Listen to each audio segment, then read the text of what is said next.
I'll start, as we often do here at the Department of War, with the bottom line up front. For the world to hear and the press to actually admit that the United States is decimating the radical Iranian regime's military in a way the world has never seen before. Never before has a modern, capable military, which Iran used to have, been so quickly destroyed and made combat ineffective, devastated. We said it would not be a fair fight, and it has not been.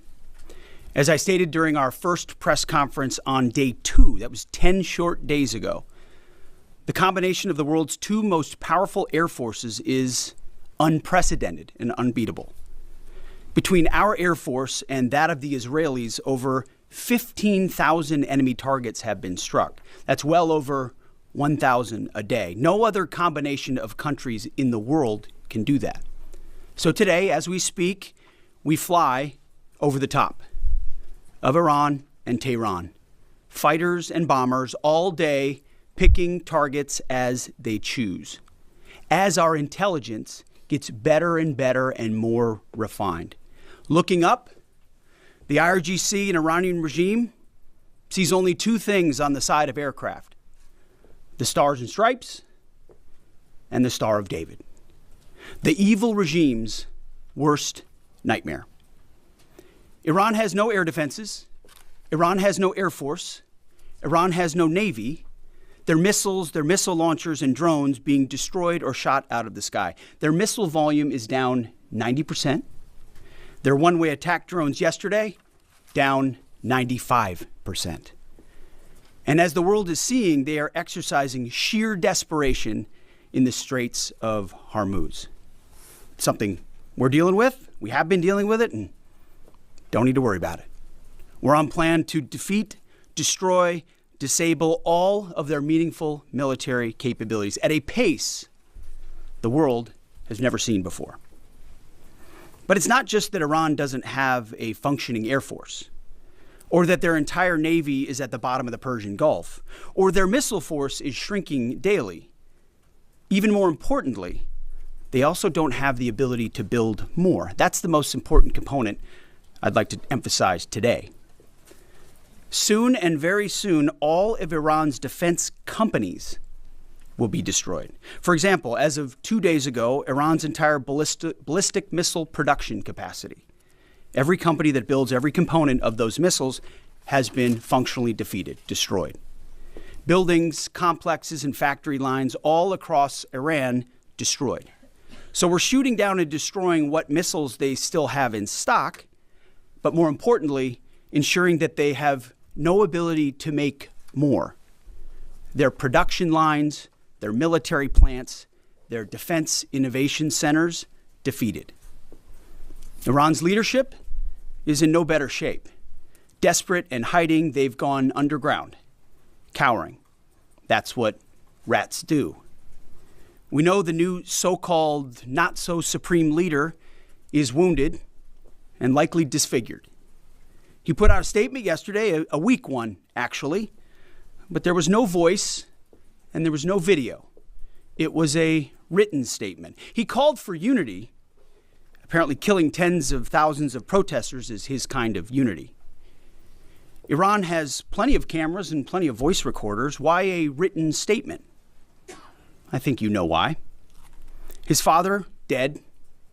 He's scared, he's injured, he's on the run, and he lacks legitimacy. It's a mess for them.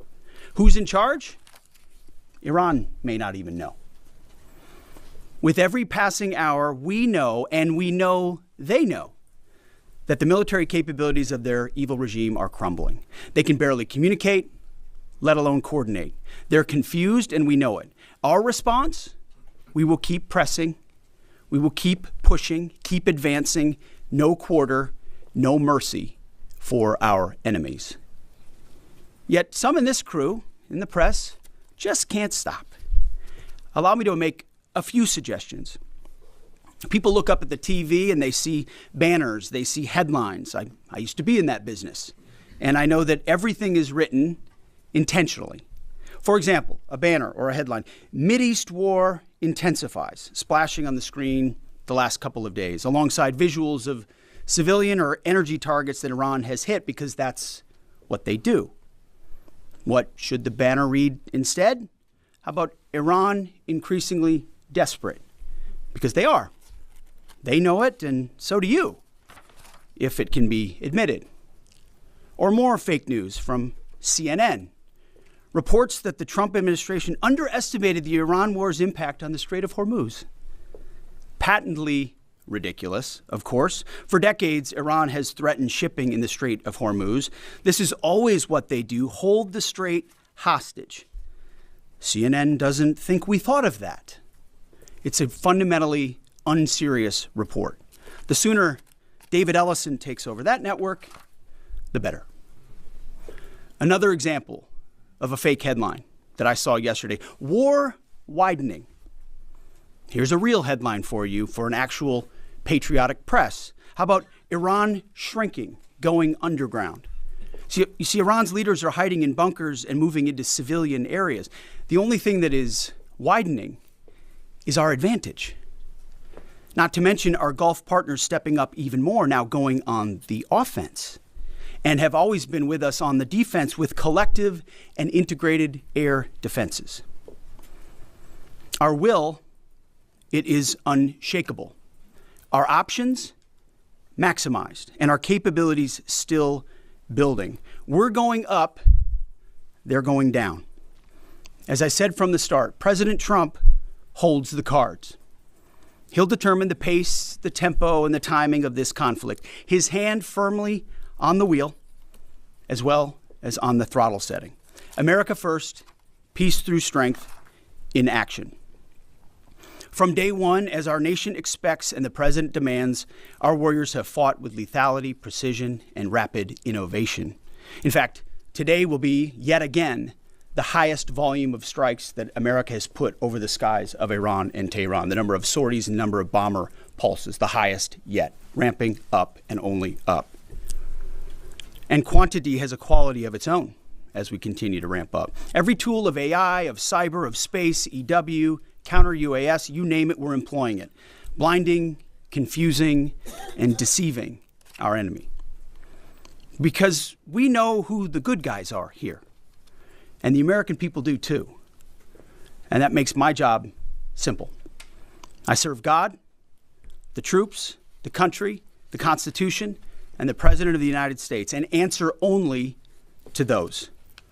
All in service of victory on the battlefield and the military objectives that we've laid out from day one. Defeat the missiles, missile launchers, and defense industrial base, which I laid out today. Defeat the Navy and deny Iran the ability to have a nuclear weapon. Clear, decisive, achievable. And Admiral Cooper knows, the CENTCOM commander who we spent a couple of hours with last night, that in pursuit of those objectives, we have his back in every way.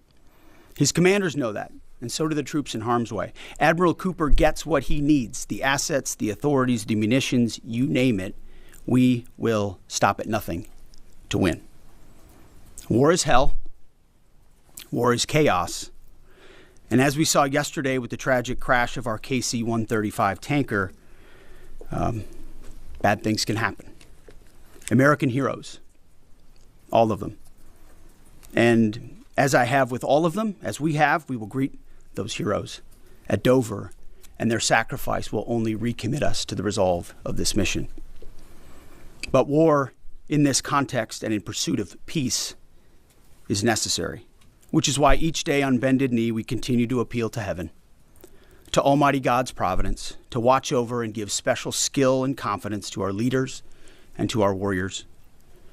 To those warriors who this nation prays for every single day, I hear from all of you out there who pray for them every day. Stay on bended knee and pray for them. I continue to say to them, Godspeed. May the Lord bless you and keep going. Mr. Chairman, over to you. Thank you, Mr. Secretary.